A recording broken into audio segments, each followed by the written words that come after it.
sudah sampai di Komunal 88. Ini kafenya teman aku namanya Sita. Aku di sini akan ketemu sama salah satu penyanyi yang suaranya bagus banget.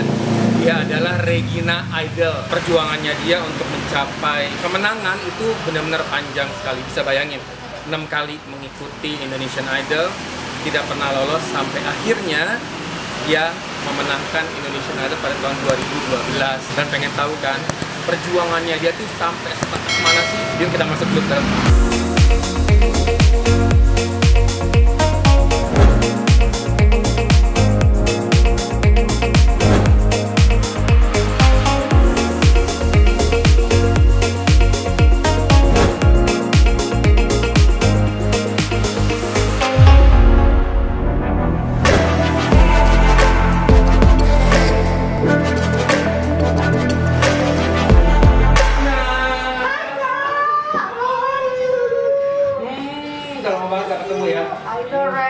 Lama banget. Ini teman-teman, Regina adalah pemenang Idol, Indonesian Idol pada tahun 2012. Yes. Nah, kalau yang di sebelah kanannya itu adalah mamanya. Mamanya itu adalah sahabat gue. Oke.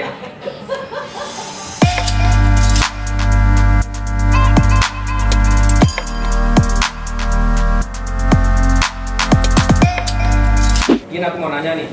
Ya. Dari kapan sih Gina tahu kalau Gina bisa nyanyi? Terus punya suara yang bagus. Terus siapa yang bilang? Well, kalau tahu bisa nyanyi pasti dari kecil. Yeah. Karena kan mama papa sering banget pasang lagu-lagu apa evergreen gitu kan, love songs yang pada zamannya selalu pasang di mobil, di rumah, selalu pasang gitu. Kayak kalau karaoke keluarga, aku selalu dari kecil selalu nyanyi. Terus kalau yang bilang sih kayak om-om dan tante-tante tuh kayak selalu bilang gitu kalau aku tuh bisa nyanyi gitu. Jadi notisnya sih dari kecil sih kan. Cuman kalau tahu suara bagus tuh nggak tahu. Waktu kecil mah nggak tahu sama sekali. Taunya mungkin pas SMP gitu kan, kayak mulai semakin notice karena kayak dibilangin sama tante aku, kakaknya mama, Tante Loli, bilang kalau lo coba sekali-sekali ikut gue nyanyi di kafe, gitu kan, kayak mulai ikut mereka, ikut Tante Loli Mama Lia kan waktu itu kan berdua. Jadi ikut nyanyi, terus kayak nyanyi lah pegangan di ketek mereka karena aku takut. Kan kayak masih stage fright banget kan, kayak masih sangat-sangat demam panggung gitu. Nyanyi nunduk gitu kan, kayak nggak bisa ngapa-ngapain, tapi nyanyi gitu. Cuman nggak berani berinteraksi, boro-boro interaksi, goyang melihat orang aja nggak berani gitu. Tapi mulai notisnya suara aku bagus SMP. Terus kamu masuk sekolah? Enggak sih, sampai belajar nyanyi yang kayak legit belajar nyanyi tuh pas aku justru kenal sama orang-orang band aku namanya Topomore.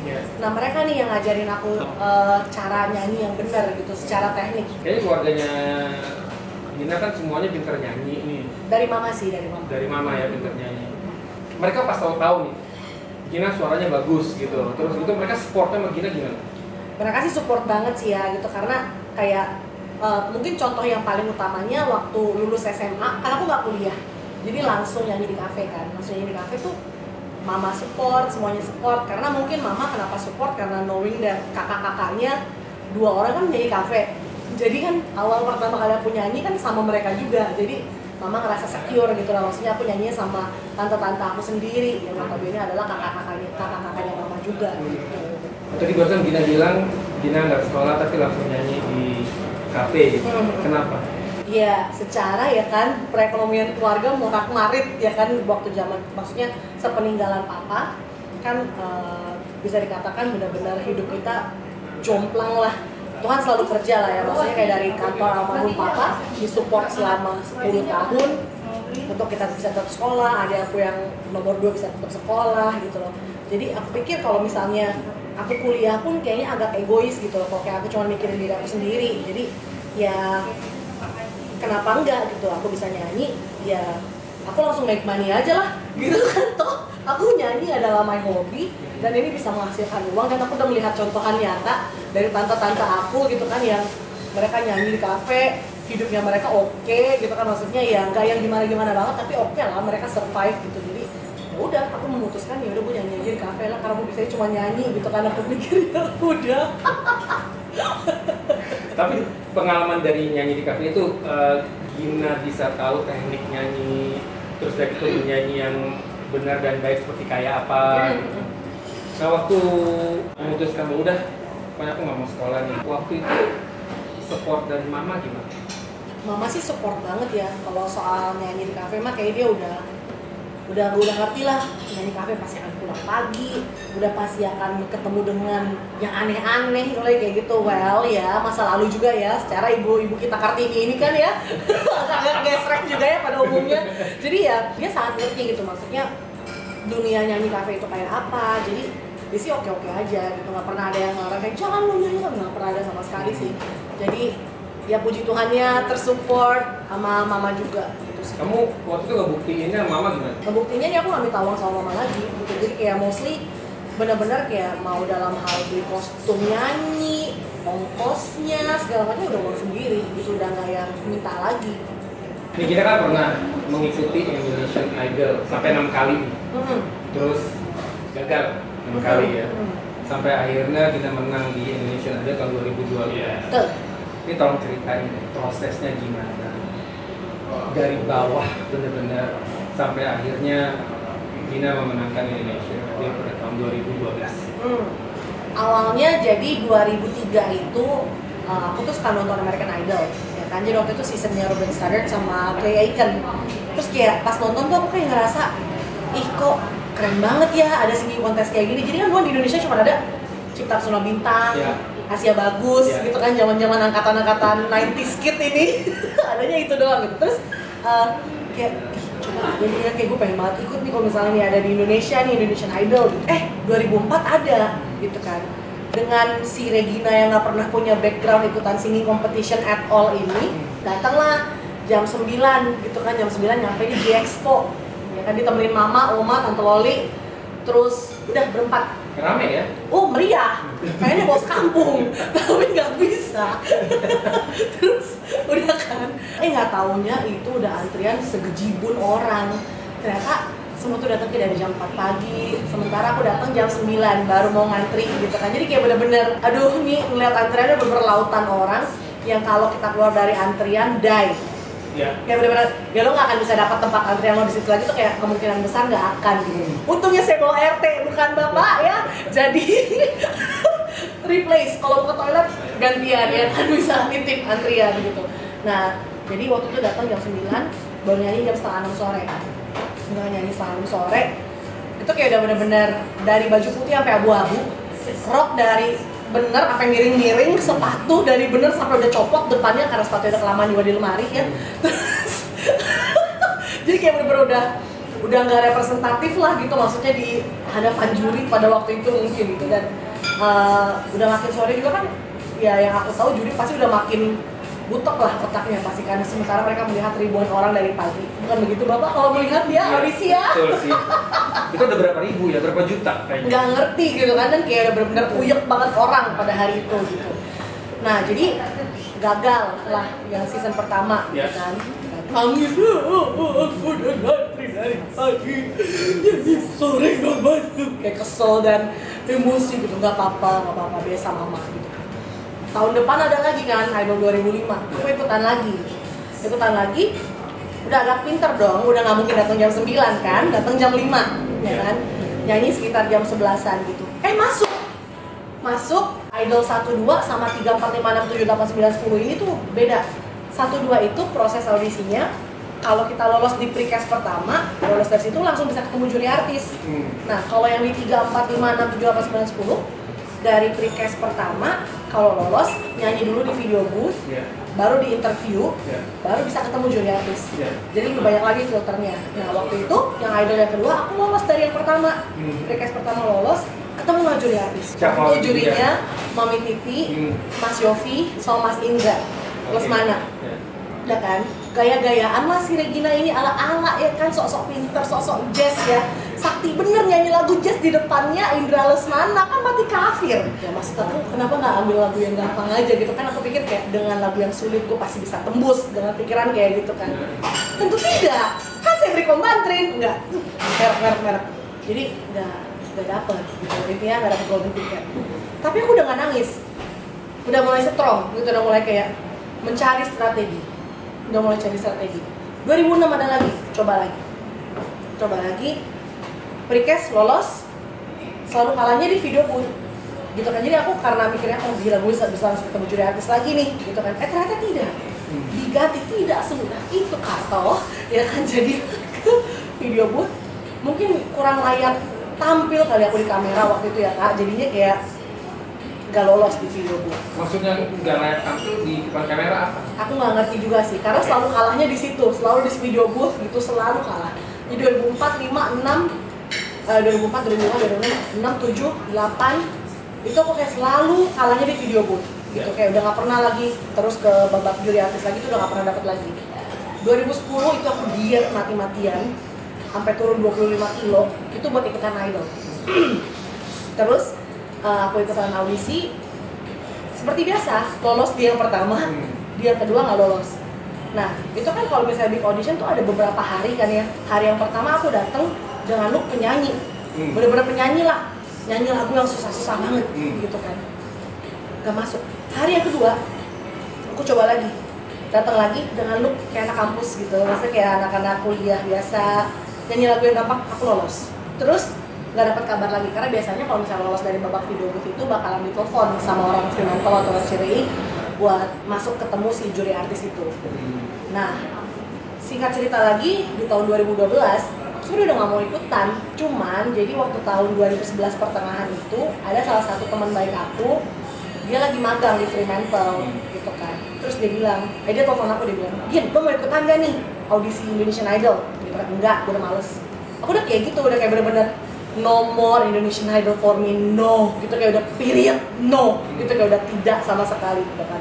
Terus dia tuh kayak tetap kekeh. Yang kedua dia telepon aku akhir tahun 2011, dia telepon lagi, Gin, lo mau ikutan gak nih Special Hunt Indonesian Idol? Jadi kayak lo gak perlu ngantri dengan ribuan orang kayak lo yang udah cuma nyanyi dengan 20 orang lah langsung di hadapan orang-orang Fremantle, RCTI dan Universal Music waktu itu gitu kan. Terus sampai enggak, gue gak mau, dan tetap gak mau gitu, kayak bener-bener no more, titik. Dia tidak menyerah. 2012 awal Januari tanggal 24. Gue sampai inget tanggalnya ya? Aku inget banget. Telepon lagi, Gin, gue tawarin lo terakhir nih, lo mau ikutan gak Special Hunt Idol? Kan? Terus kalau lo bisa kasih gue ketemu langsung sama juri artis, gue mau. Aku bilang gitu kan, siapa gue? Dia bilang gitu, gue kagak bisa. Cuman ini lo gak akan ngantri dengan ribuan orang gitu, lo cuma nyanyi paling 20 orang, 15 orang yang akan kita audisi gitu. Mulai goyah nih, iman aku mulai goyah. Terus dia bilang ya kalau misalnya lo gak mau ya gak apa-apa juga. Kan 26 Januarinya seingat aku mereka bukan big audition, jadi bisa tetap ikutan lagi dengan ngantri seperti biasa yang aku lakukan dari tahun ke tahun gitu loh. Nah, bentar ya, gue tanya tante gue dulu, kalau misalnya gue bisa izin, gue cabut, gue bilang gitu. Nah kan, terus karena tante aku tahu dari kapan tahu aku udah ikutan Indonesian Idol nggak masuk gitu kan, jadi dia kayak mikir ya udah sana coba aja siapa tahu gitu kan udah. Terus jalanlah ke RCTI buat audisi, ketemulah sama Kak Irfanat. Terus dia ngeliat aku tuh yang kayak lu lagi nggak kapok-kapok kok ikut ginian gitu kan. Terus aku bilang ya kali aja Kak tahun ini, aku bilang gitu kan sama dia. Udah nyanyi. Pas dia ngeliat aku, karena dia tahu aku tuh selalu nyanyi lagu-lagu barat, kayak repertoire lagu Indonesia aku sangat sedikit. Dia bilang, nyanyi lagu Indonesia ya, dan nyanyi lagu barat. Matilah, oke udah. Gila, gue nyanyi lagu apa nih? Kayak bener-bener sangat sedikit sekali perbendaharaan lagu Indonesia aku gitu kan. Jadi akhirnya aku pas di audisi aku nyanyi lagu Cintakunya Mas Krisya. Itu pun kayak langsung diginin, katanya bagus suaranya, masa nyanyi kayak begini, gituin. Terus cari lagu slownya, aduh mati lagu apa lagi sih, lagu Indonesia. Aku kayak mikir apa yang bisa gue nyanyi lagu Indonesia. Udah akhirnya nyanyi Andaikan Kau Datang Kembali sama Mama Ute kan. Nah udah nyanyi Andaikan Kau Datang. Oke Regina, nanti kalau kamu lolos nanti akan kita kasih tahu ya di telepon. Nah di telepon kan, Regina selamat ya, kamu lolos ke babak video booth ya. Udah biasa, karena udah juga kan di video booth, jadi kayak udah gak surprise gitu. Tanggal 26-nya aku datang ke J-Expo lagi, langsung audisi video booth kan. Ketemunya sama mereka yang mengaudisi aku di hari yang pertama itu lagi kan. Nyanyi lagu yang sama. Aku kayak, kan pengen nyanyi lagu yang lain gitu kan. Ini nyanyi lagu barat gitu, dengan harapan bukan mereka gitu yang melihat aku. Tapi karena mereka lagi yang sama, nyanyi lagu yang sama. Oh ya udah deh, aku nyanyi lagu yang sama kayak udah. Aku udah mulai hilang harapan, kayak udah ya udahlah, ini mau udah fix lah, udah seperti biasa di sini doang gitu, dan that's it gitu kan. Nyanyi lagu yang sama, interview seperti biasa kan. Karena idol reality show, jadi kan kayak mereka mengulik lah hidupnya Regina tuh kayak apa sih, untuk hidupku mana ya kan Kak. Ya, banyak sekali peristiwa-peristiwa tragis terjadi dalam hidup saya. Jadi konten buat mereka, jadi cerita, Tuhan baik. Terus jadi oke, Regina udah kelar interview, dibilang seminggu dari sekarang kalau misalnya kamu lolos, nanti kita telepon gitu kan, kayak biasa kan. Yang udah nggak pernah ditelepon kan. Waktu itu lagi di kosan, terus udah hari Minggu malam gitu, jam 9-an, dapatlah telepon dari nomor random gitu. Jadi kayak karena hari itu kayak bener-bener nungguin telepon, semua nomor yang nggak ada namanya aku angkat demi semoga ini idol itu kan kayak. Nah akhirnya jam 9 nomor random itu telepon, aku angkat. Halo selamat malam Regina, iya. Saya Dani dari Fremantle. Selamat ya, kamu lolos ke junior. Puji Tuhan, gitu. Aku langsung teriak-teriak di kosan sendirian kayak orang gila. Terus bilang, oh ini masuk, ini masuk ini. Kayak udah bangga banget gitu kan. Setelah sekian lama nggak ketemu juri artis, ketemu lah. Dan aku pikirin kayak Agnes, Mas Anang, Mas Dani, aku pikir nggak budek lah mereka. Bisa lah denger lah gue nyanyi, istilahnya kayak gitu kan. Dan aku tuh bersyukur banget kayak di tahun 2011 itu kan Adele lagi big banget sama Someone Like You-nya kan.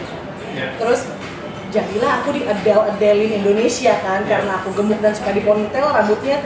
Jadi kayak mereka mengadel-adelkan aku. Aku udah sense itu mulai dari karantina 109 besar itu. Daniel nanya-nanya tentang siapa artis favorit aku. Akhirnya pas masuk ke ruangan audisi, ketemu juri AAA itu, tetep tuh dari pas di sebelum on air udah di brief lagu Indonesia ya, jadi lagu barat. Nah, lagi sih jadi lagu Indonesia lagi tuh apa lagi lagu gue. Terus akhirnya ya udah, aku udah nggak tahu nyanyi lagu apa kan. Jadi aku nyanyi lah Andaikan Kau Datang Kembali itu lagi gitu kan. Dan aku nyanyi Andaikan Kau Datang Kembali, ya juri biasa aja gitu kan. Tapi ini mungkin karena di Adele-Adelin itu, tiba-tiba Agnes keluar dengan pertanyaan yang keren banget. Regina, kamu kalau artis luar kamu suka siapa? Adele. Ya kan? Which makes sense dong, gitu. Maksudnya kayak, ini memang yang udah lagu aku prepare dari kapan tahu buat audisi, misalnya kayak gitu. Terus dia tanya, kamu bisa nyanyi lagu Adele? Bisa. Dalam hati gue, hey, ini udah dari kapan tahu udah latihan, ini lagunya Adele bener ini mbak, gitu kan, ini udah Adele bener gua, gitu kan, pengen nyoba nyanyi lagu Adele, gitu. Dia nyanyi lah yang ditayangin kan, One and Only, gitu kan. Dan ya langsung dapet golden ticket. Wah itu udah puji Tuhan, teriak-teriakan akhirnya, ya Allah gitu. Udah akhirnya karantina 1 minggu dan 109 jadi 52 jadi 27 jadi 15, dan 15 mulai live kan di TV kan. Di top 15 waktu itu ya? Top 15 mulai live di TV, terus lagi-lagi dapat privilege kayak menyanyikan lagu Adele yang notabene udah jadi makanan aku banget. Itu kayak Someone Like You tuh kayak udah, tuh aku piece of cake gitu, bukannya sombong tapi kayak bener-bener udah ngelotok banget. Padahal waktu itu aku ajuin lagu Adele yang lain, tapi somehow orang Fremantle tetap mintanya Someone Like You. Jadi oke. Akhirnya nyanyi, dan ya puji Tuhan masuklah ke top 12 gitu kan, ke 12 besar finalis Indonesian Idol, dan seterusnya. Kayak Tuhan baik banget sih Kak, kayak aku nggak pernah ada di bottom 3 gitu, kayak dalam history Indonesian Idol kayak the only winner yang nggak pernah ada di bottom 3 saat itu aku gitu. Terus kayak kita creating history di mana grand finalistnya cewek-cewek, kayak belum pernah ada gitu kan selama itu. Dan itu juga kayak meruntuhkan image kayak orang gendut di Indonesia tuh nggak bisa menangin singing contest gitu. Kayak dulu kan kayak what matters most kan kayak your look, your appearance gitu kan, you have to be skinny, white, dan cantik lah, istilahnya physically perfect gitu, kayak suara lo nomor sekian gitu. Tapi tidak di season aku gitu, kayak bener-bener semua tuh diruntuhkan lah, image-image yang kayak gitu. Berubah lah, semua dalam hidup aku berubah, terutama dalam hal penghasilan juga pastinya berubah gitu. Kayak jadi udah nggak pusing lagi kan, kayak mama bisa aku take care juga, adik-adik bisa aku take care juga. Jadi ya puji Tuhan lah, kurang lebih begitu perjalanannya. Nah, Regina kan nyobanya sampai 6 kali nih.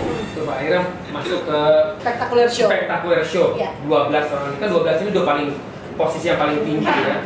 Nah, itu perasaan Gina gimana sih dari 12, 10, 9, 8, 7, 6, 5, 4, 3, 2, 1 sampai kamu jadi pemenangnya tuh, perasaan kamu setiap eliminasi tuh kayak gimana sampai kamu bisa menang? Yang pasti perasaannya sangat bersyukur karena nggak pernah terbayangkan sebelumnya gitu loh kan. aku pernah ada di posisi itu kayak nggak pernah kebayang gitu. Sebelumnya kayak 6 tahun sebelumnya boro-boro, ya kan, ditelepon aja kayak kamu lolos nggak ada gitu kan. Ini tiba-tiba kayak aku jadi mewakili salah satu perwakilan Jakarta gitu kan, dari 109 besar itu tiba-tiba lolos ke 52, ke 27, ke 15, terus tiba-tiba 12, terus tiba-tiba jadi grand finalist gitu. Bahkan aku aja nggak berpikir aku akan menang gitu, karena aku kayak ngerasa Sean sangat deserve to win gitu. Dia sangat muda, bisa main alat musik segala macem, suaranya ya udahlah ya, udah nggak usah ditanya lagi gitu, jago banget dan keren banget, dan dia kayak lebih winning pointnya tuh kayak lebih besar gitu menurut aku, kayak daya jualnya lebih besar. Secara kan mbak ini sangat insecure ya, maksudnya dengan look ini ya gitu waktu itu, dan aku ngerasa kayak buat aku 2 besar itu udah oke. Menang gak menang ya ayah mau winner already gitu, kayak buat aku pribadi gitu ya, karena aku sudah mengalahkan diri aku yang dulu buat aku gitu loh Kak. Jadi ya tiba-tiba dikasih Indonesian Idol 2012 adalah Regina, gila itu lu tuh kayak mau lepas. Gak pingsan dong. Untungnya gak pingsan, gak ada yang bisa ngangkat ya kan. Jadi bener-bener langsung cuma Tuhan makasih Tuhan, udah langsung kayak gitu aja sih. Jadi bersyukur sih, sangat-sangat bersyukur. Apa sih yang buat Dina kayak maju terus pantang mundur sampai 6 kali loh, non-stop review gitu? Maksudnya apa sih buat Dina kayaknya gua maju terus pantang mundur, pokoknya bodoh gua mau lanjut terus gitu? Sejujurnya sih aku nggak tahu jawaban pastinya apa. Aku juga kayak masih question sama diri aku sendiri sih, apa ya yang bikin aku sampai sebegitunya gitu. Cuman mungkin jawabannya adalah singing has always been my passion. Jadi kayak I know that since day one aku memang born to sing gitu. Kayak satu hal yang paling menarik, menyenangkan, dan selalu aku lakukan tanpa aku sadari, kayak di mall lah denger musik, nyanyi, di mobil lah nyanyi, kamar mandi lah nyanyi, segala macam tuh kayak nyanyi dan nyanyi gitu hidup aku gitu. Jadi kayak memang ini adalah passion aku. Dan why Indonesian Idol? Dari awal 2003 kan aku kayak mendambakan ajang serupa ini bisa ada di Indonesia gitu. Jadi mungkin itu kan yang akhirnya triggers my desire, my passion juga untuk kayak gak pernah nyerah gitu loh Kak. Jadi kayak udah bilang udah gak akan lagi gitu. Tapi kayak setiap lihat iklannya toreng gitu kan, kayak Indonesian Idol segera. Itu kayak udah masuk di hati ya? Itu kayak langsung oke, gua audisi lagi. Dulu kan ke warnet Kak, lu daftar mesti ke warnet, bikin formulir segala macam. Langsung ke warnet daftar sendiri. Itu jalan sendiri gitu. Kayak mau kemana lu subuh-subuh? Mama kan audisi idol. Itu naik motor, ya kan Mas? Bener kan? Jalan sendiri gitu kayak. Terus sampai udah lah lo gak usah gitu aja, sampai mereka sendiri kayak udah sumpah serapah, gak usah aja lo ikut sudah gak penting gitu. Budak kan semua gitu, apalagi waktu itu papa tiriku kan si David udah udah sumpah serapah istilahnya kayak gitu. Tapi ya itu nggak menjadi halangan gitu buat aku untuk terus kejar si idol ini gitu. Ada nggak selain passion kamu mengikuti Indonesian Idol yang lainnya gitu? Memperbaiki ekonomi, memperbaiki kehidupan gitu. Iya. Selain passion juga. Itu baru aku rasakan pas di 2012 tuh, karena kan waktu itu kan Papa Tiri kan meninggal 2010.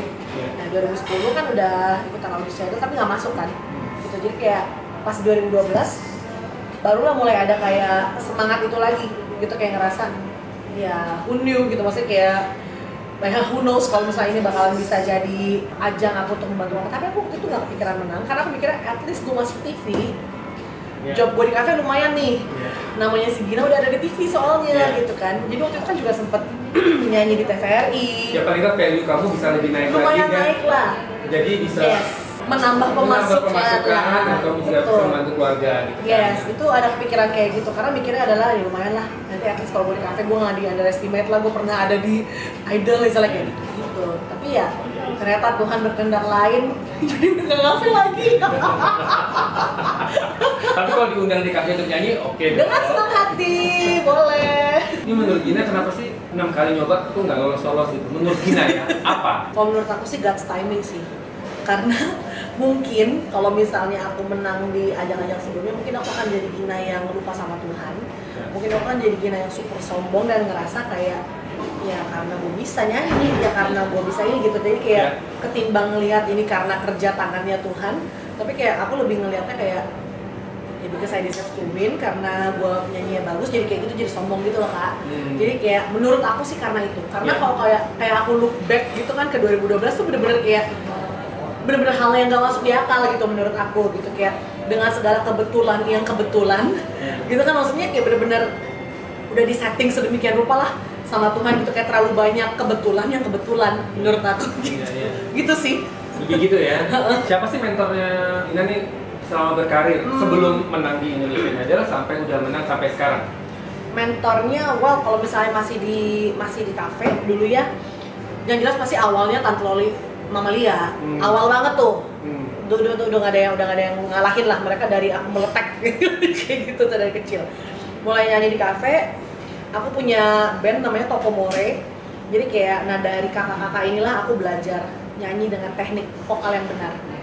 Gitu, kayak tentang diafragma lah, tentang artikulasi lah, tentang progresi note lah gitu, kayak yang dulu nyanyi emang begini banget ya, kok gue baru tahu sih nyanyi kayak begini, kayak susah ya nyanyi, aku sampai nangis kayak nyanyi harus satu lagu aku bikin pakai note gitu, kayak bener-bener gila ya, ternyata kayak gini ya penyanyi gitu. Itu zaman kafe sama Tokomore gitu, ada Mas Rudi sama Kanilam. Terus ketika di Idol, vokal coach aku Mas Indra Aziz gitu kan. Tapi sampai sekarang ya aku sih selalu tetap vocalizing, tetap latihan.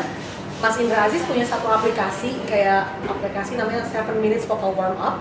Jadi setiap aku mau nyanyi off air gitu kan atau on air, selalu aku pakai buat aku warming up gitu. Dan kalau kayak mau recording, mau apa itu selalu aku pakai. Gitu sih. Nih Gina, pernah nggak ada pengalaman yang paling sedih banget, yang paling terpuruk banget sebelum Gina memenangkan Indonesian Idol pada tahun 2012? Terus gimana caranya Gina tuh bisa bangkit lagi dari kesedihan itu, keterpurukan itu?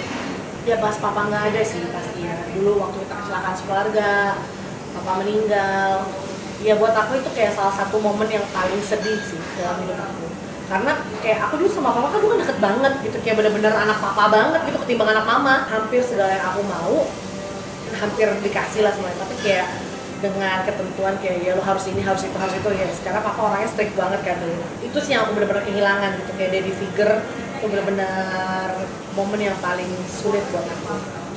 Cuman kalau ditanya apa yang buat aku bangkit, sejujurnya aku nggak tahu juga sih. Karena ya I just go with the flow, dan gimana kehidupan membawa aku ya aku ikutin aja gitu. Dan bisa dikatakan kayak ya hidup aku juga nggak yang istimewa dan gimana banget gitu maksudnya sepeninggalan papa gitu, kayak banyak banget kejadian-kejadian yang the drama lah pokoknya di keluarga, banyak banget gitu yang akhirnya aku lihat, yang akhirnya aku akhirnya membentuk aku juga jadi Gina yang sekarang gitu sih. Tapi pretty much ya aku juga belajar dari mama gitu, gimana dia bisa menghidupi aku dan adik-adik aku tanpa ada sosok suami lah misalnya kayak gitu. Dan bahkan ketika mama nikah lagi, papa tiriku juga meninggal lagi kan, itu kayak buat aku ya keren aja gitu emak gue. Maksudnya dia bisa tetap menghidupi 3 anak, gak punya kemampuan khusus yang gimana banget gitu, tapi kayak she's willing to do anything gitu loh, to keep on living lah istilahnya kayak gitu. Ya paling melihatnya kebanyakan dari mama sih, gimana strongnya dia gitu. Kayak kita sempet jualan pulsa, kita sempet buka warung nasi di rumah kayak gitu kan. Jadi kayak bener-bener emak gue buka tembok banget lah, udah segala macam udah dia lakukan gitu. Dan ya mungkin aku belajarnya dari mama kan ya, maksudnya kayak menghadapi hidup itu ya harus kayak gini, maksudnya just be strong gitu, karena kita nggak pernah tahu gitu kan apa yang ada di depan kita, kejadian-kejadian apa yang akan terjadi di depan kita. Tapi ya you just have to be strong dan stand firm no matter what happen. Waktu papa masih ada kan, udah kecukupan lah gitu ya. Sampai akhirnya papa meninggal kan completely bener-bener kebalik semua tadi kan Gina cerita ya. Waktu itu Gina nerimanya gimana? Wah nggak bisa nerima sih. Nggak bisa nerima. Karena kan kayak dulu pas pertama kali denger papa meninggal aja kan kayak udah orang gila di rumah sakit sampai harus tambah darah gitu kan, kayak benar-benar merasa kehilangan itu gitu. Cuman ya mungkin karena waktu aku kecil bukan keadaan susahnya kali ya yang aku nggak terima gitu, tapi kayak keadaan tentang fatherless-nya gitu yang aku ngerasa kayak gitu loh, maksudnya ngelihat orang lain bisa pulang sekolah dijemput papa, yang dulu kan papa suka jemput aku pulang sekolah kan, kayak gitu kan, ini kayak buat aku hal yang nggak oke gitu, kayak ini nggak gampang buat aku jalan nih. Nah, lebih kayak gitu ya. Nih, aku juga pengen tanya, ini kan berarti setelah papa meninggal, terus kamu kan sumber bangkitnya kamu, perjuangannya kamu segala macam kan bukan contoh dari mama, kamu lihat dari mama. Itu perjuangan kamu, rasa perjuangan kamu nih ya untuk terus maju di Indonesian Idol tuh ada nggak dari partnya mama? Perbuatannya mama bisa contoh ke kamu, itu ada nggak rasanya kamu, nyokap gue bisa berjuang seperti kayak gini, kenapa gue enggak gitu? Ada nggak gitunya? Mungkin kalau tanpa aku sadari mungkin ada gitu, tapi kalau kayak yang clearly aku remember kayaknya sih nggak ada gitu. Tapi tanpa aku sadari pasti itu ada sedikit banyak lah gitu, yang karena aku melihat gimana dia bertahan hidup dari keadaan yang super sulit itu aja, menurut aku ya itu salah satu yang inspire aku kan. Jadi kayak ya pretty much dia yang menginspirasi aku lah tentang semangat yang ya udah lu nggak usah nyerah gitu, kayak ya buktinya kita bisa tetap hidup, mama dengan tidak ada pekerjaan tuh tetap bisa ngidupin anaknya 3 orang gitu kan. Jadi kayak ngerasa ya when there's a will there's a way gitu lah, kayak orang-orang bilang gitu, selalu ada jalan kok kalau kita mau berusaha. Gina bisa share nggak buat teman-teman nih, apa sih persiapannya untuk menjadi seorang penyanyi yang baik? Yang pertama, terus juga apa tips dan sarannya untuk teman-teman yang mau ikut Indonesian Idol nih? Sampai bisa menang ya? Waduh. Oke. Iya dong, kan kita pemenangnya. Iya deh. Ya semoga bisa berguna lah ya saran ini ya. Tips jadi penyanyi yang baik adalah ya jangan pernah bosan belajar. Yang pasti ya, aku rasa dalam semua bidang pun akan memberikan saran yang sama gitu, karena kalau kita pikir kita tahu doang pasti nggak akan bisa bertahan lama gitu loh, tanpa kita terus gali ilmunya, tanpa kita terus pelajari tekniknya gitu. Aku rasa it won't last gitu. Kayak let's say kita nyanyi cuma sekedar nyanyi, nggak ngerti teknik misalnya kayak gitu, pita suara bisa rusak kalau terus-terusan salah teknik gitu kan. Jadi kayak menurut aku jadi penyanyi yang baik itu harus menguasai teknik vokal, karena kita nggak pernah tahu gitu. Kita lihat Mariah Carey contohnya, dia dulu hebat banget, suara bisa diubun-ubun sampai berapa oktav, tapi sekarang dia udah nggak kayak dulu gitu. Karena aku melihat bahwa mungkin dia udah kurang berlatih gitu. Tapi lihat Celine Dion, dulu, sekarang, sampai selamanya kayaknya dia nggak berubah, sama gitu. Jadi kayak masih well trained gitu vocal cords-nya gitu. Jadi buat aku jadi penyanyi yang baik itu harus benar-benar bisa menguasai teknik vokal, at least yang paling basic aja gitu. At least diafragmanya harus benar dan tahu karakter suara kita kayak apa. Jangan pernah memaksakan kita untuk jadi orang lain. Let's say nyanyinya warna vokalnya kayak Raisa, tapi pengen nyanyinya lagunya Tina Turner misalnya kayak gitu, kayak zong banget kan, itu nggak bisa ya. When you sounds like Raisa, ya you sing pop songs, you sing jazz, bisa masuk gitu. Jadi kayak jangan pernah memaksakan kita mau jadi orang lain. Ketahui karakter vokal kita tuh apa, dan kalau belajar dari orang mah bebas gitu, mau belajar dari let's say gue suka banget caranya Tina Turner, boleh banget gitu, tapi jangan jadi Tina Turner gitu. Tetap be you dengan warna suara kamu, tapi mungkin notasinya bisa belajar dari Tina Turner. Let's say improve-nya Tina Turner tuh kayak gini nih, oh iya dia kalau di lagu ini dia bisa improve kayak gini, aku coba masukin di sini bisa. Tapi kalau lu menjadi Tina Turner, big no, you still be the very best version of you, tapi boleh pakai teknik vokalnya Agnes, boleh pakai cara bernyanyi Agnes. Menurut aku itu sih yang paling penting, 2 hal itu aja. Dan kalau kayak mau jadi Indonesian Idol ini pertanyaannya aku jadi bingung, tapi ini pertanyaan bagus yang aku nggak bisa jawab sebenarnya. Harus bisa dijawab karena 6 kali ikut sampai akhirnya pemenangnya gitu. Kan orang pengen tahu nih, apa kira-kira resepnya, apa kira-kira tipsnya. Oke, well, yang pertama kalian harus tahu kalau singing itu benar-benar passion kalian. Itu dulu. Karena percuma kalau misalnya cuma sekedar suka nyanyi, tapi nyanyi bukan passionnya, pasti nanti nggak akan ready dengan semua gemblengan yang akan terjadi di dalam area nyanyi. Menurut aku gitu sih Kak. Dan aku rasa ini juga berlaku di semua bidang. Let's say mau jadi dokter, gitu kan, Tapi ketika menjalani kehidupan dokter, gila gue gak kuat men, gue mau ganti gue mau jadi ini aja, arsitek. Lah berarti lo gak punya passion yang jelas, lo gak punya keyakinan yang teguh dengan apa yang lo sukain, istilahnya kayak gitu loh kan. Jadi you have to really know what your passion is, then you'll get there gitu. Let's say kalau memang mau jadi Indonesian Idol ya, you have to make sure kalau lo benar-benar suka nyanyi gitu. Kalau enggak ya sorry itu saya nggak akan workout gitu, as simple as that. Tapi kalau misalnya memang udah tahu, gila nih emang gue dari kecil udah nyanyi banget, dan kayaknya gue kalau nyanyi gue ngerasa gue bener-bener hidup, gue ngerasa bener-bener ya I found peace lah dalam bernyanyi gitu ya. Pasti dengan segala gemblengan, gojrokan gitu ya, pasti ya kita akan terus ikutin meskipun berdarah-berdarah dan nangis, kita akan ikutin karena itu yang terjadi sama aku. Kayak aku bilang waktu aku belajar vokal pun, aku nangis, bener-bener nangis sampai kayak gitu. Karena gila ternyata nyanyi susah banget gitu ya. Aku pikir cuma sekedar nyanyi, tapi ternyata enggak gitu. Kayak banyak ornamen dari nyanyi yang harus kita pelajari gitu, kayak apalah crescendo, decrescendo, legato, staccato, itu semua tuh kan ada porsinya gitu, dinamika gitu kan, pernafasannya gitu, kayak banyak banget gitu, gesturnya lagi belum gitu kan, ekspresinya dan lain-lainnya. Jadi kalau kalian gak ready, jangan gitu. Jadi you have to really know kalau nyanyi itu benar-benar passion kamu. Tapi kalau enggak, kalau cuma sekedar coba-coba, nggak usah. Nggak usah ikut Indonesian Idol ya, atau nggak usah ikut ajang pencarian bakat. Ya, kecuali ajang pencarian bakatnya adalah kayak Indonesia's Got Talent.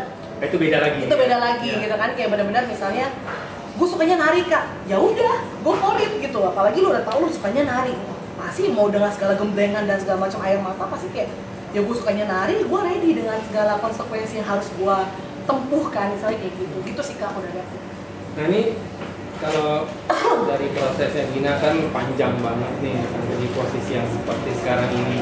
Ada nggak impian lain yang kira-kira Gina pengen capai lagi? Ini lucu sih, tapi ini adalah impian aku. Yeah. Dulu waktu aku menang Idol, kayak kan aku ngerasa kayak my biggest dream ini udah achieved, gitu kan. Nah, dulu aku tuh pernah punya impian kayak gue pengen jadi orang Indonesia pertama yang menangin Grammy di Indonesia, kayak gitu kan. But somehow mimpi itu tiba-tiba sekarang menghilang, gitu. Karena buat aku kayak kejauhan banget gue sampai ke sana gitu. Sekarang udah mulai hilang mimpinya. Tapi sekarang mimpi aku pengen jadi pendeta. Kenapa? Jadi aku pengen jadi pendeta sekarang. Emang nih Gina nih emang orangnya ini loncat-loncat ini gitu bisa gini. Jadi sesuatu yang dia lakuin itu rata-rata suka mau bikin mengagetkan, orang mamanya aja kaget. Tapi bener, karena ya kembali lagi ketika aku melihat hidup aku ke belakang. Nah, tapi ini positif, mau jadi pendeta bukan yang nggak positif Karena aku ngerasa Tuhan tuh udah baik banget gitu sama aku gitu. Kayak maksudnya selama aku hidup ini, gimana aku ngeliat kerjanya dia tuh buat aku tuh gila-gilaan banget gitu. Dan I think agak nggak fair kalau aku kayak after all those blessings yang udah aku terima, terus kayak aku tuh nggak melakukan satu hal yang lebih gitu loh, maksudnya kayak buat Tuhan gitu. Dan ya aku pikir one day kalau memang Tuhan izinkan gitu ya, kayaknya aku pengen jadi pendeta. Nah, teman-teman, barusan ngobrol sama Gina, Regina Idol, semoga bisa menjadi inspirasi buat teman-teman. Tapi jangan lupa subscribe, like, dan komen ya. Thank you Kak Panca, Thank you juga.